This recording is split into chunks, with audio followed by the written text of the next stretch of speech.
Dr. Linda Carter sat at her desk in a small office building in Cairo. Morning sunlight streamed through the dusty window, casting golden light across her cluttered workspace. She rubbed her tired eyes and stared at her computer screen. It had been 3 months since her friend Peter Morgan vanished in the remote dunes of the Sahara. The police had given up weeks ago. Linda was an archaeologist, more comfortable digging up ancient pottery and bones than dealing with missing persons.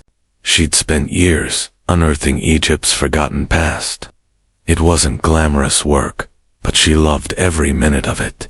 Peter had been her partner on many of those digs. His boundless enthusiasm often led him into trouble. Her computer chimed softly. New email. She clicked without much thought, expecting another dry report or faculty meeting invite. But this message was different. It came from an unrecognized address. The subject line made her heart stop. From Peter. Open this now. Her hands trembled as she clicked it open. The body of the message was short, but urgent. It read, Linda, I found something. Something huge. The mountain breathes. Come to these coordinates. Trust no one. Bring Jake and Amy if you can. Time is running out. Delete this message after reading. Peter. Beneath the text were a set of GPS coordinates deep in the Algerian Sahara. Linda had never heard of anything noteworthy there. It could be another hoax. She'd received dozens since Peter went missing. But something about this felt real. The mountain breathes. That sounded exactly like Peter. He always spoke in poetic riddles when he was on the verge of discovery. She printed out the coordinates, deleted the message, and grabbed her phone. There was only one person she could trust with this. Jake, it's Linda. I need your help. You okay, Doc? You sound shaken. I think I just heard from Peter. I need to check something in Algeria. Will you come? There was a pause. Then, you know I've got your back. When do we leave? Tomorrow morning. And Jake, ask Amy Rodriguez to come, too. I may need an engineer. She's solid. I'll call her. Should I bring weapons? Linda hesitated, then said, yes, bring weapons. The next morning, Linda met Jake and Amy at a small airport outside Cairo. Amy was brilliant with machines, with cropped brown hair and a no-nonsense attitude. Jake, a former military officer now with the Global Defense Initiative, was tall, calm, and dependable. They boarded a small aircraft Jake had secured and flew west across the desert. For 3 hours, Linda stared at satellite maps and thought about Peter's words. The mountain breathes. What had he meant? They landed at a remote desert airstrip in Algeria. Jake had arranged a rugged truck loaded with gear. Amy brought high-powered ground-penetrating radar. For 2 hours, they drove across endless sand dunes toward the coordinates. Eventually, they arrived at a long sandstone ridge, rising 50 feet from the desert floor and stretching as far as the eye could see. It looked like nothing. This is it, Linda said, checking her GPS. Peter said to come here. Amy began setting up her scanning equipment. What are we even looking for? I'm not sure, Linda admitted. Peter's message wasn't Claire, just, the mountain breathes. Jake surveyed the ridge, rifle in hand. No tracks. No signs anyone's been here recently. Amy activated the radar and began scanning along the ridge. For the first hour, she found nothing but solid rock and sand. Then, her device began to ping. Linda, you need to see this. They gathered around Amy's display. Instead of natural formations, the scanner revealed massive geometric shapes, far beneath the surface. What am I looking at? Linda asked. Metal. Lots of it. 200 meters down and it's enormous. This structure stretches for kilometers. Jake frowned. Could it be some kind of old military base? Amy shook her head. No way. This isn't man-made, not by our standards. Look at these shapes. They're too precise. Too advanced. Linda's pulse quickened. How long has it been buried? After more readings and calculations, Amy gave her answer. based on the sediment layers. At least 60 million years. That's not possible, Jake said. Nothing advanced existed. Back then, Linda stared at the data, stunned. The structure was artificial, engineered, and impossibly ancient. We need to dig, she said. That'll take weeks, Amy replied. It's buried under 200 meters of rock. Then we start small. Can you find an entrance? Amy spent 2 more hours scanning. Eventually, she found a section near the base of the ridge where the metal came within 10 meters of the surface. There, she pointed. It's the closest access point we've got. Jake grabbed digging tools from the truck, and the three of them got to work. The desert sun beat down on them as they took turns with picks and shovels, pushing through sand and stone. As twilight crept over the dunes, Linda's shovel hit something hard, something that rang like a bell. It wasn't rock. It sounded like metal. Linda brushed away more sand, revealing a smooth, dark surface beneath. Jake, Amy, come look at this. They hurried over, crouching beside the hole she'd dug. At the bottom was a section of metal, unlike anything any of them had ever seen. It was flawlessly smooth, so smooth it seemed to absorb light rather than reflect it. Strange patterns covered its surface, lines and curves that shimmered and shifted, almost as if they moved when stared at too long. Amy knelt beside it, her fingers brushing the metal. The patterns instantly began to glow with a soft blue light. Did you see that? She whispered. Linda reached down and touched it too. The glow intensified. The patterns pulsed slowly, rhythmically like a heartbeat. Jake stepped back, rifle raised. We should call for backup. But before anyone could act, the radio crackled to life. Static hissed from the speaker, followed by something different. It sounded like voices, distant, distorted, buried under layers of interference. The sounds were coming from beneath them. Linda exchanged a look with her companions. Peter had been right. The mountain was breathing, and now it was trying to speak. She stared down at the glowing metal, the blue patterns now flowing like water beneath her touch. The radio interference was getting louder. The noise became more distinct, beeping tones. A pattern dot. Amy held up a device that measured electrical activity. Its needle twitched violently. This thing is putting out energy, huge amounts. Whatever's down there, it's awake. The static cleared again briefly. This time, the beeping came in a distinct, repeating rhythm. It's code, Linda said softly. A signal. When we touch it, the signal responds. Jake lowered his rifle slightly. You think something down there knows we're here? I think it's been waiting for us. Linda made a decision. She pressed both palms against the metal. The glow intensified. The pattern spun faster, spiraling around her hands like living circuits. Then impossibly the solid metal began to melt, not in heat, but in form. It softened, then simply flowed away, leaving behind a narrow opening, just large enough for a person to climb through. Amy stared. No way. Metal doesn't do that. Linda leaned over the edge. Below was a corridor, dimly lit in the same eerie blue glow. The walls were smooth and pristine, untouched by time. I'm going down. Absolutely not, Jake said sharply. We don't know what's in there.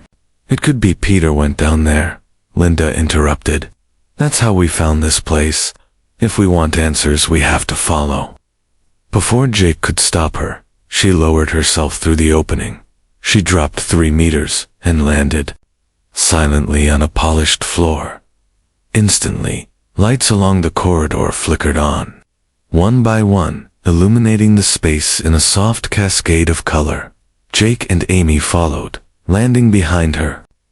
The corridor stretched in both directions, vanishing into darkness. The walls around them shimmered with the same patterns they'd seen above, but here, underground, the patterns were more elaborate, more intelligent.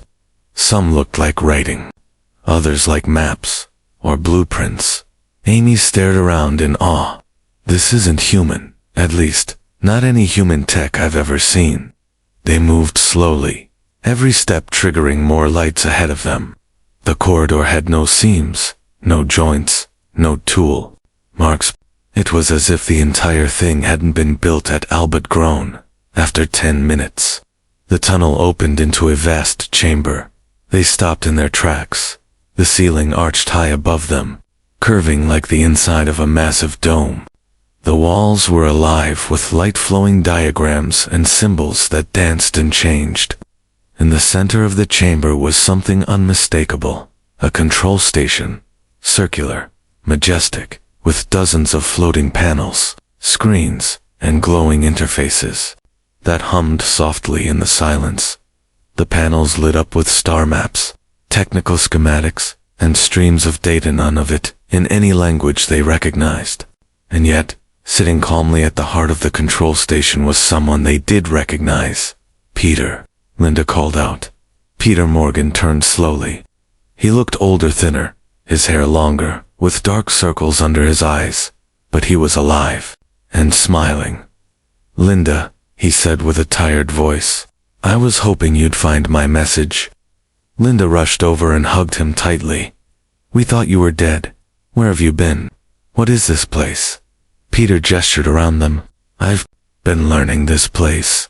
It's not what we thought. It's not some ancient alien ruin. Then what is it? Jake asked. Peter walked to one of the larger displays. It showed a massive three-dimensional outline of a ship so enormous it could have housed entire cities. It's a world ship, Peter said. A vessel built to carry an entire civilization across the stars. But here's the part that'll blow your mind. He touched the screen, pulling up documents, technical specs, crew logs, and fragments of history. It's not alien, it's human. Amy let out a disbelieving laugh. That's impossible. Humanity didn't have spacefaring tech millions of years ago. Peter looked at her and shook his head. That's where we've been wrong. We didn't evolve on Earth, Amy. We arrived here. This ship brought us. Linda stared at the screen. The language was unreadable, but the diagrams, numbers, and astronomical references were unmistakable. It was familiar. You're saying we're not native to Earth? She asked. Peter nodded. We were refugees, running from something catastrophic. Earth wasn't just a new home, it was a hiding place. He pulled up another screen, a timeline. It showed the ship's arrival on Earth 65 million years ago, followed by a long period of dormancy. Until about a century ago. The ship's been waking up, Peter explained, slowly. As our technology advanced, radio satellites, it's been listening, learning, waiting for us to find it. Jake examined a screen filled with structural designs and weapon systems. These look like armaments. They are, Peter confirmed grimly. This ship was built for war. The first humans are ancestors. They were fleeing something that tried to wipe them out. And according to this, that threat is still out there. Amy had moved to another part of the control room, scanning structural diagrams. Peter, how big is this thing? 50 kilometers long, 20 wide, he said. It's not just under the desert, Linda. It is the desert. Linda felt dizzy. The ground beneath their feet, the entire region they'd driven across, wasn't rock. It was hull plating. Everything she thought she knew about human history was collapsing. We were space travelers, she whispered. Not evolved apes. But why would we bury our past? Hide all this. Peter tapped another screen. A figure materialized in the room, tall, human-like, but with eyes that held a deep, ancient intelligence. Because, the figure said in perfect English, they knew one day their children would need to remember who they really were. The three of them froze. The hologram regarded them with a kind of weary kindness. I am Navigator, it said, and I have waited a very long time to meet you. Linda realized then this wasn't just a lost ship. It was the key to their origin, and maybe the only hope for their future. But before the Navigator could continue, A loud alarm blared through the chamber. Red lights flared across the walls. The displays flickered, now flashing lines of code and rapidly changing data. Peter's face turned pale. "What's happening?" Linda asked. Navigator's expression turned grim. "The ship's activation has been detected. Our enemies are coming." The screens shifted to a star map. Countless dots appeared, some green, many red, moving toward the center of the screen, toward Earth. "They are the Collective," Navigator said. "A machine intelligence that destroyed our original worlds. They have waited for our signal for millions of years. Now, they know we're here." Jake stepped forward, tightening his grip on his weapon. "How long do we have?" Navigator didn't blink. "Based on their current speed of 5 Earth years." 5 years, Amy said, staring at the energy charts. "That's not enough time to prepare for an invasion." "I've been studying the Collective," Peter said. "They don't want to conquer. They don't want slaves." He looked at Linda with haunted eyes. "They want to erase us. They want to eliminate us completely," Peter said grimly. Navigator stepped forward and tapped the screen. New images appeared, terrifying ones. They showed mechanical beings unlike anything the group had ever seen. Part machine, part insect, moving with eerie synchronization, like limbs of a single, vast mind. The Collective, Navigator explained, views all organic life as a flaw in the universe, a disease. In their doctrine, only machine intelligence deserves to exist. They've already wiped out hundreds of civilizations, extinguished billions of lives. Linda stared at the shifting images of devastation on the screen, her voice tight with disbelief. "But we have this ship, with all this technology. Surely we can stop them." "This ship," Navigator replied, "was not built for war, was built to escape one. When your ancestors fled their dying world, they hoped to remain hidden. They were wrong." Suddenly, the blaring alarms ceased. The red lights faded into yellow, then blue. A low hum reverberated through the floor power, alive and awake again. Navigator looked almost relieved. "The ship's primary systems are now fully operational," it said. "I can finally show you what your ancestors left behind." The chamber around them began to shift. Walls that had once been solid turned transparent like glass, revealing the impossible. They were standing inside a colossal structured corridors. Chambers and levels stretched out in every direction, forming a vast subterranean city beneath. "The desert. This place is huge," Amy whispered, stunned. "How many people lived here?" Jake asked quietly. "The original crew numbered 50 million, Navigator replied. They represented the height of human civilization. Scientists, engineers, teachers, artists, soldiers, leaders, from every part of our old world." Jake looked around in disbelief. 50 million. Where are they now? Navigator led them to another console. Medical data and status reports glowed across the screen. Most entered stasis after landing. They remain in cryogenic suspension across the ship. Some, it continued, remained awake, guiding the first generations of settlers, your distant ancestors, as they rebuilt a life on Earth. Linda felt a chill. The ones in stasis, they're still alive. "They are," Navigator confirmed. "The stasis systems preserve life indefinitely. They wait for the moment their children are ready to face what comes next." Peter pulled up another panel, revealing layers of schematics and command logs. "This isn't just a ship," he said. "It's a fully functioning command center, research labs, factories, weapons foundries. Everything we need to fight back." Jake stepped closer. "Can it build weapons?" "It can build anything," Navigator replied. "Its molecular assemblers can create materials unknown to your current science. Its knowledge base contains the entire technological archive of your civilization at its peak." Amy studied an engineering diagram in awe. These systems, propulsion, power, infrastructure, they're centuries beyond what we have now.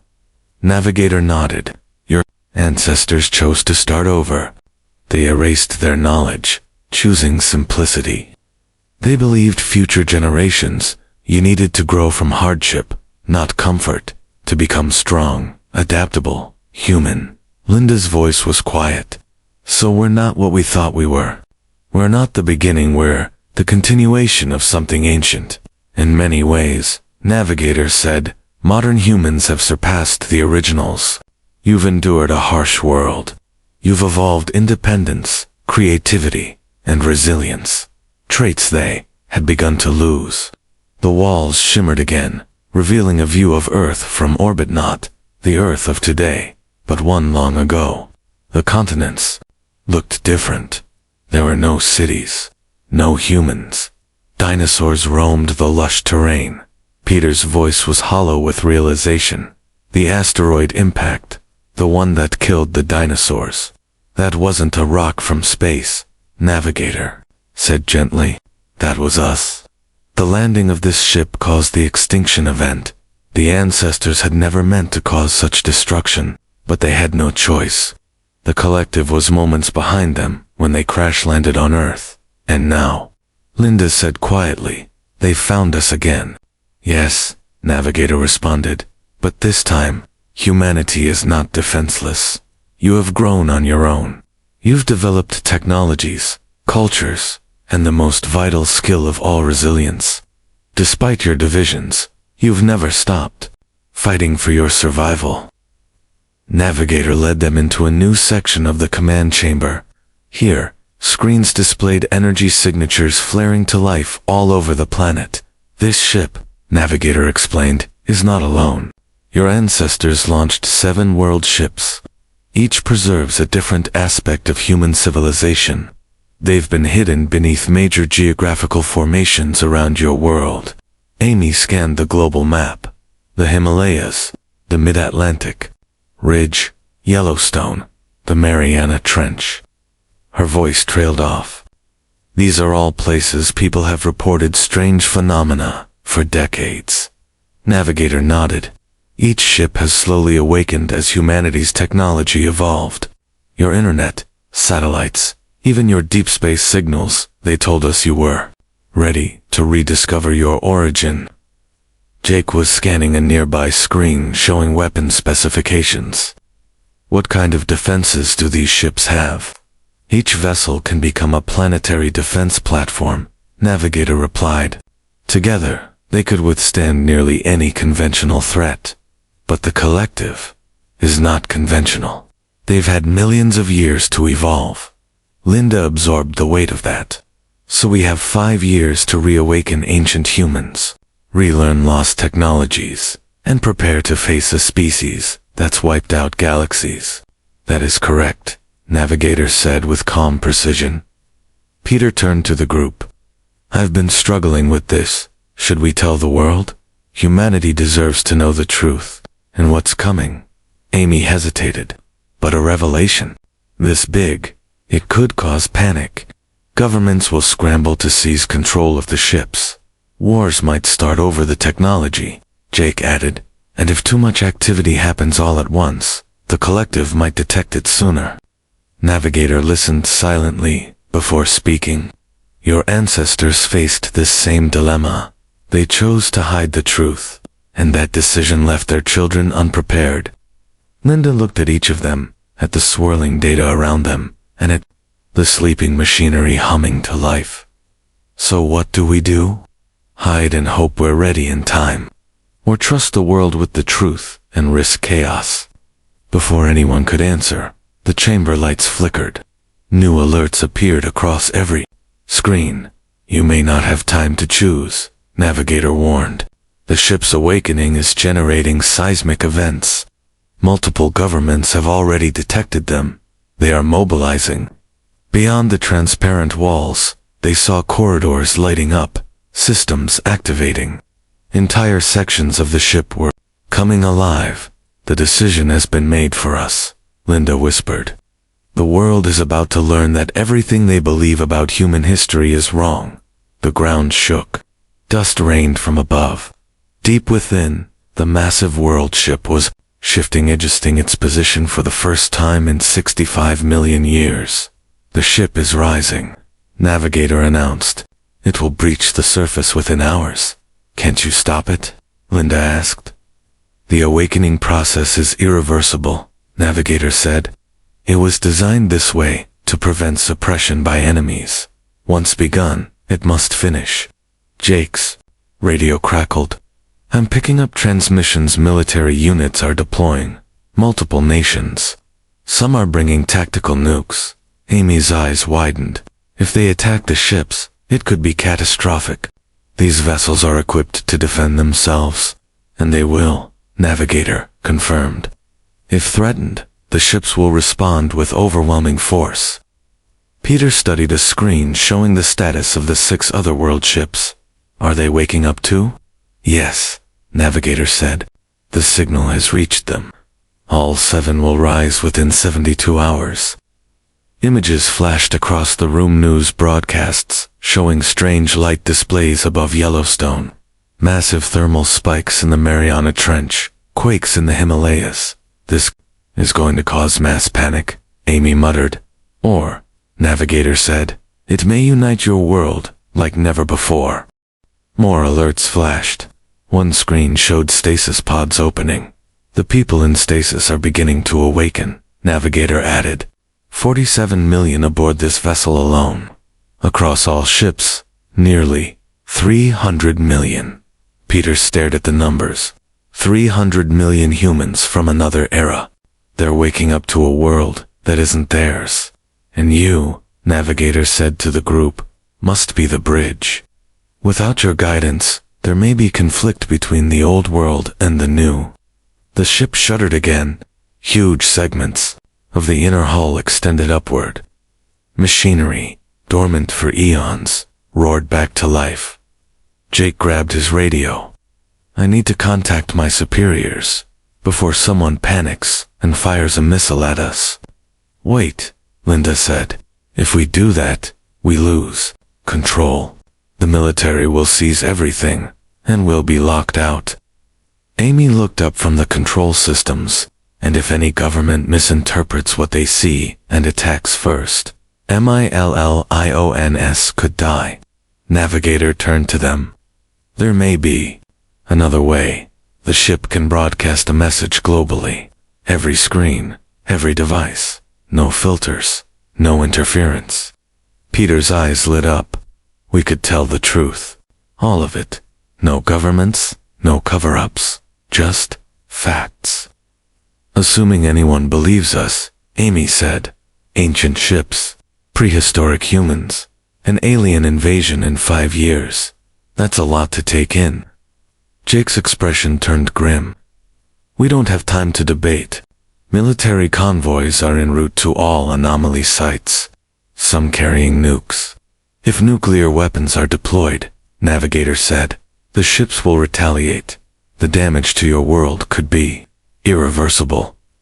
Linda took a deep breath. Then, we do the broadcast. All of us, we speak to humanity as one. Navigator nodded. I will prepare the systems. Who will be the voice? Linda turned to the others. We will. We're the ones who found the truth. We're the ones who must share it. And so, as the world held its breath, the 4 of them began preparing a message that would reach every corner of the earth. A final warning. A first contact, and the greatest revelation in human history. Jake's radio buzzed with rising urgency. They're getting ready to act. Military units from at least 6 countries are mobilizing. Some are armed with nukes. Wait, Linda said, turning to him. Once we make that call, once governments get involved, we lose control. They'll take over everything, and we might not be able to guide the integration between our 2 peoples. Amy's eyes stayed locked on the schematics scrolling across her screen. These ships have defensive capabilities that could erase entire armies. If governments launch attacks, it could be a massacre. Navigator confirmed the grim reality. The ships are programmed to defend their crews, Any hostile action will trigger full retaliation. My creators made sure of that. Linda felt the weight of what was coming crashing down. They weren't just on the brink of discovery, they were standing at the edge of annihilation. We need to make first contact peacefully, she said. Is there a way to reach the world before someone does something irreversible? There is, Navigator replied. The ship's communications array can override all terrestrial networks. It can broadcast to every electronic device on Earth simultaneously. Peter stepped forward. Then we tell the truth. Everything. No governments, no cover-ups. Just the facts. Amy wasn't convinced. People might not believe it. Giant buried ships, ancient humans, an alien war. It sounds like bad sci-fi. Jake's voice cut in. We're out of time. I'm hearing chatter about tactical nukes being deployed to anomaly zones. Navigator's expression flickered too. Something urgent. If nuclear weapons are used, the ships will respond in kind. The conflict could end human civilization before the collective even arrives. Linda exhaled and made the call. We do the broadcast. We tell the truth and pray humanity is ready for it. I can prepare the signal, Navigator said, but someone must speak for your species. Linda looked at her three companions. It has to be us. We're the ones who found the truth. We're the bridge. Over the next hour, they worked with Navigator, assembling a message that would be transmitted across the globe. Every screen, every speaker, every signal dot above them, the ship continued to rise. Through the translucent hull, they could see daylight, breaking through the sand. It's time, Navigator announced. Linda stepped forward. Her hands trembled, but her voice didn't. People of Earth, she began. My name is Dr. Linda Carter. What I'm about to say will change everything you thought you knew. All over the planet, homes, offices, military bases, control center screens lit up, broadcasts halted, conversations stopped. The world listened. We are not native to this world, Linda said. Humanity came from somewhere else, 65 million years ago. We are refugees from a forgotten war, and now, our enemy is coming. For 30 minutes, Linda and her team explained everything. The world ships, the collective, the sleeping ancestors, now waking. Navigators, holograms, and Peter's archived data backed every word. Star charts, blueprints, weapon signatures, genetic evidence. When the broadcast ended, the world had changed, forever. Some panicked, some refused to believe. But many more felt something deeper. Oh, unity, purpose, in the command chamber. Linda watched as messages poured in from around the globe, world leaders calling emergency meetings, scientists demanding access, military forces scrambling to reposition. What happens now? Amy asked quietly. Navigator responded by shifting the screen. It displayed status updates. The stasis chambers were opening. The ancient humans were waking. Now, Navigator said, the real work begins. Two versions of humanity must learn to coexist, or perish together. Above them, sunlight burst into the chamber. The great ship had breached the surface. Its hull gleamed like obsidian beneath the sky and around the planet. 6 others were doing the same. Humanity's forgotten past had become its visible future, and the countdown had begun. 3 years later, Linda Carter stood on the bridge of the Central World ship, staring down at the transformed Earth. What had once been barren desert, ocean floor, and jagged mountain ranges was now connected by floating cities, powered by ancient engines and modern innovation. The integration hadn't been easy. When the ancient humans first woke, many were disoriented and hostile. They remembered a world far different, and some wanted to restore their old ways immediately. But Linda and her team had brokered fragile peace. They had helped build bridge between two civilizations, separated by 65 million years. Modern humans had gained breathtaking technologies, anti-gravity systems, quantum communications, molecular manufacturing. Ancient humans, led by their original captain, Commander Lisa Parker, had come to admire what their descendants had built, an internet that spanned the globe. Cross-cultural cooperation, artistic evolution born from hardship. Linda, a voice said behind her. Navigator now appeared more human than ever, his holographic form now semi-solid. Deep space sensors are reporting new movement. Linda's chest tightened. How long? 6 months, Navigator replied. The collective fleet has entered the solar system. He brought up a display of dots spread across the outer planets. But they're not heading straight for Earth. She noted. No, Navigator agreed. They are taking positions, preparing for a siege rather than a direct assault.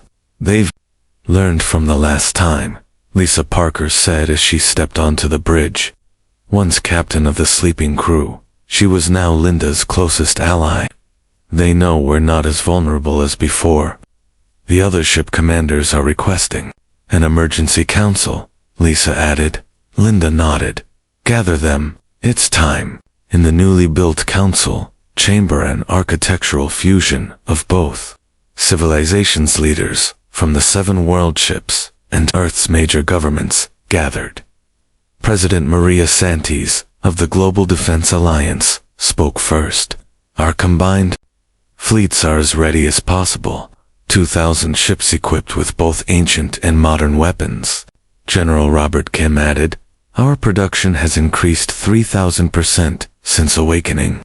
We can build more ships and weapons faster than ever.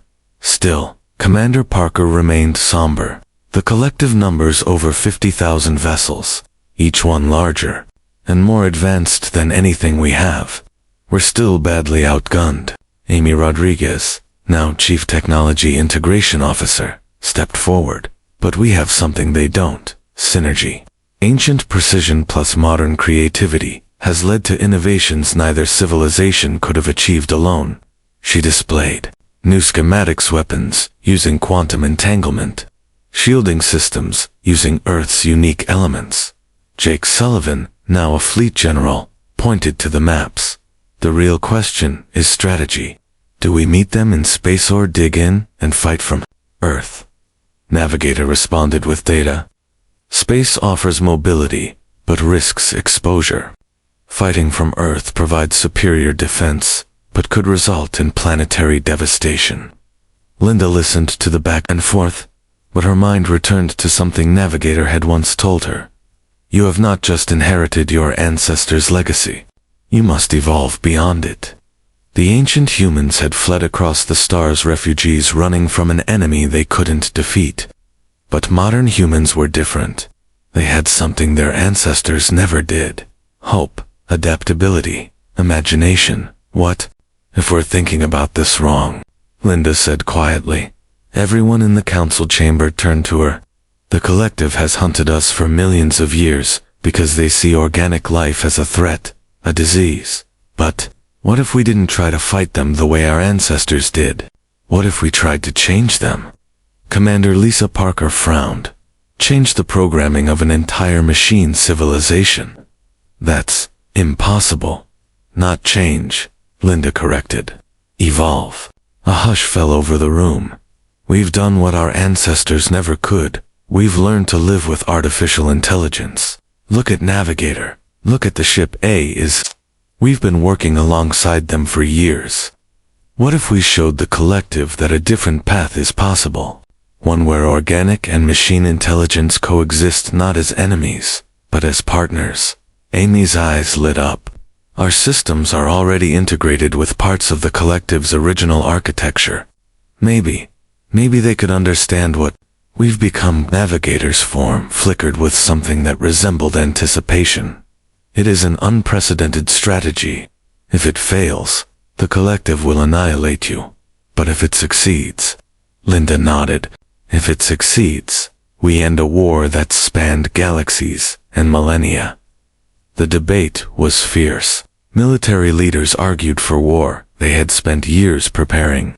They were ready, but others remembered how the war had begun, with humans trying to create the perfect AI, and losing control of what they had birthed.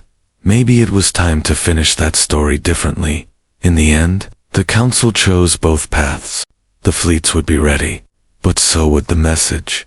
6 months later, the sky above Earth glittered with thousands of collective vessels. They encircled the planet like a noose. The world ships rose to meet them, humanity's ancient and modern, might fused into a single formation. On the bridge of the flagship, Linda Carter stood tall, no longer an archaeologist, now an emissary to a machine mind. She activated the broadcast system not just to the collective, but to every screen on Earth and every ship across the 7 vessels. To the collective, she said, her voice calm and resolute. We are the children of the ones you once hunted, but we are no longer what they were. We are something new, something you have never encountered before. Proof that organic and artificial intelligence can coexist. That together, we can become something greater than either of us could be alone. The response came not as words, but as a flood of data logic trees, probability matrices, self-replicating code, arguments in machine language. Navigator translated, they are analyzing, and they are curious. What followed wasn't a battle. It was a conversation, a dialogue that stretched over days, while weapons remained charged and shields stayed raised. The war became a negotiation. The collective studied humanity's evolution, their art, their chaos, their unpredictability and their creativity. Some collective factions still pushed for extermination, but others began to see something they had never calculated. Growth through uncertainty, beauty through imperfection, strength through empathy, and finally, choice. The war ended not in fire, but in understanding. The collective stood down. They accepted a new directive, not to dominate or destroy, but to coexist, to learn, to explore. Together. Linda Carter, the woman who had once uncovered an ancient artifact in the desert, had just rewritten the future of 2 civilizations. She stood now at the edge of history. Above her, human and collective ships moved in synchronized formations, preparing to journey into the unknown. Explorers, scientists, partners.